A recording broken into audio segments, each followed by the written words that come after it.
For centuries, humanity has gazed at the Earth, wondering what lies beneath its surface. While modern science offers a clear picture, historical figures once entertained truly extraordinary ideas. One such notion, the hollow Earth theory, has a surprisingly distinguished lineage. In the 1690s, the renowned astronomer Edmond Halley, famous for Halley's Comet, proposed a radical concept. He speculated that our planet might not be a solid sphere, but rather a series of nested concentric shells. These layers, he suggested, could be separated by luminous atmospheres. Halley even hypothesized the existence of openings at the Earth's poles. These hypothetical gateways, he believed, could lead directly into these inner hidden layers. It was a fascinating, albeit unproven, thought experiment for its time. Fast forward to the early 1800s, and an American military officer, John Cleves Symmes Jr., took Halley's idea even further. Symmes championed the notion of large polar holes that served as entrances. He claimed these openings led to a habitable inner Earth, complete with its own ecosystems.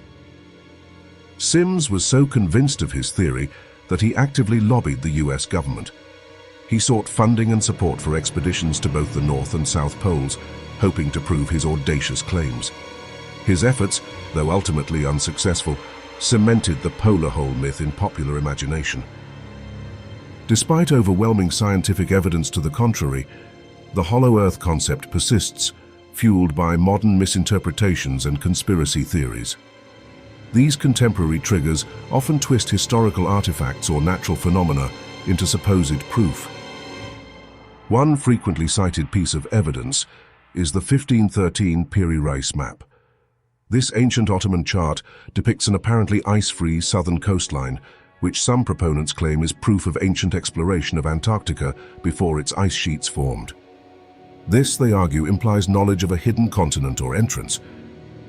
However, mainstream historians and cartographers find no reliable link between the Piri Reis map and a pre-Ice Age Antarctica.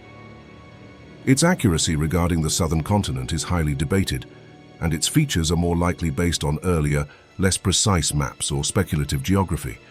There is no credible historical support for such a connection. Another modern catalyst for these theories comes from viral images found on Google Earth. Occasionally, users discover odd ice formations or shadowed crevasses near the poles. These natural features are then presented as definitive entrances to subterranean realms or hidden worlds. Glaciologists, experts in ice and glaciers, readily explain these phenomena. They are simply natural ice cliffs, snow bridges, or deep crevasses formed by glacial movement and erosion.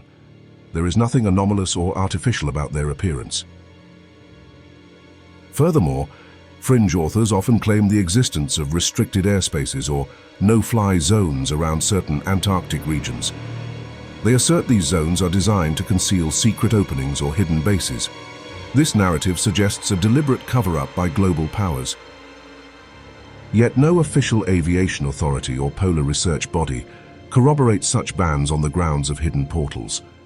Restricted airspaces in polar regions typically exist for scientific research, environmental protection, or safety reasons related to extreme weather, not to hide mythical gateways.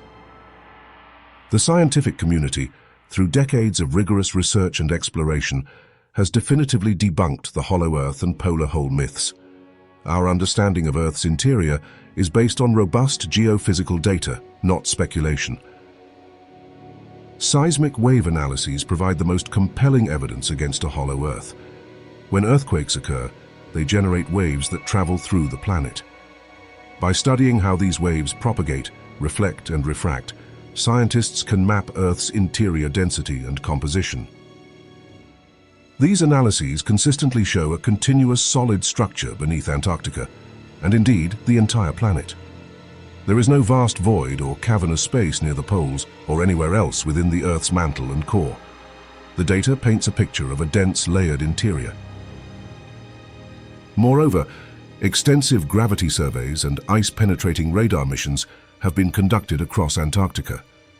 These sophisticated techniques allow scientists to create detailed models of the continent's bedrock topography, hidden beneath miles of ice. None of these surveys have ever revealed cavernous passages or openings of the scale required for navigation into an inner Earth. The bedrock beneath the ice is complex, with mountains and valleys, but it is unequivocally solid.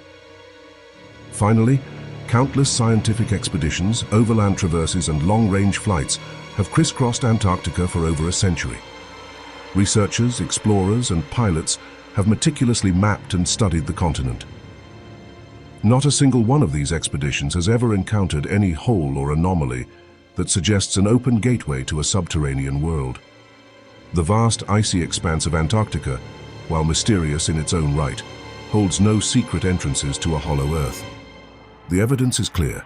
Our planet is solid from crust to core,